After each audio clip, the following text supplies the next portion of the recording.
शनिवार को एक टीवी चैनल के इंटरव्यू में बागेश्वर धाम के पीठाधीश्वर पंडित धीरेन्द्र कृष्ण शास्त्री से बड़ा सवाल पूछा गया। सवाल था समाजवादी पार्टी अध्यक्ष अखिलेश यादव का यह आरोप कि अगर किसी को बागेश्वर बाबा से कथा करवानी हो तो 50 लाख रुपए खर्च करने पड़ते हैं। गरीब आदमी की हैसियत ही नहीं है उनसे कथा करवाने। इस पर धीरेन्द्र शास्त्री ने साफ कहा कि हम दक्षिणा लेते हैं, इसमें कोई संदेह नहीं है, लेकिन जितनी उन्होंने कही है उतनी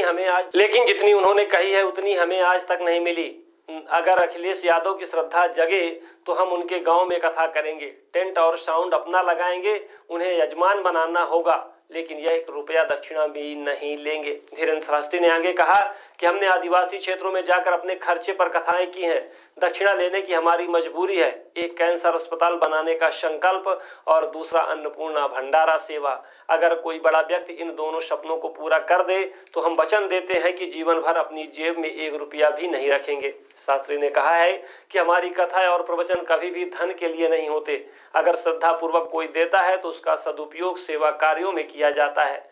उन्होंने सवाल उठाया, इस देश में नाचने वाले करोड़ों लेते हैं, नेता वेतन और घूस दोनों लेते हैं, दूध का धुला कोई नहीं है, फिर कथावाचक पर सवाल क्यों?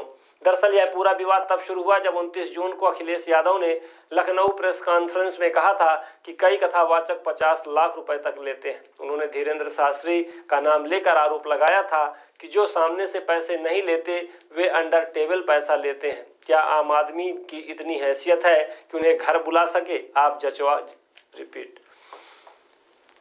जांच करवा लीजिए। अखिलेश के इस बयान के बाद धार्मिक और राजनीतिक दोनों ही हलकों में बहस तेज हो गई। वहीं धीरेन्द्र शास्त्री ने पलटवार करते हुए साफ किया है कि उनकी कथा और सेवा का मकसद केवल धर्म प्रचार नहीं बल्कि समाज सेवा भी है। क्योंकि कई कथावाचक हैं जो 50 लाख रुपए लेते हैं। कोई किसी की हैसियत है कि धीरेन्द्र शास्त्री को बुला ले अपने घर कथा के लिए?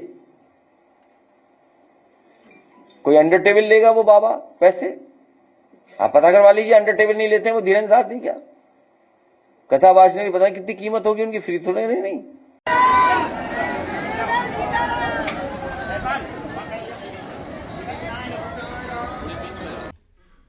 पर जितनी उन्होंने कही है उतनी अभी तक हमें मिली नहीं। उनसे हम कहेंगे कि उनकी श्रद्धा यदि जगे हमारी कथा करवाएं, हम उनके गांव में जहां वो कहेंगे वहां आएंगे,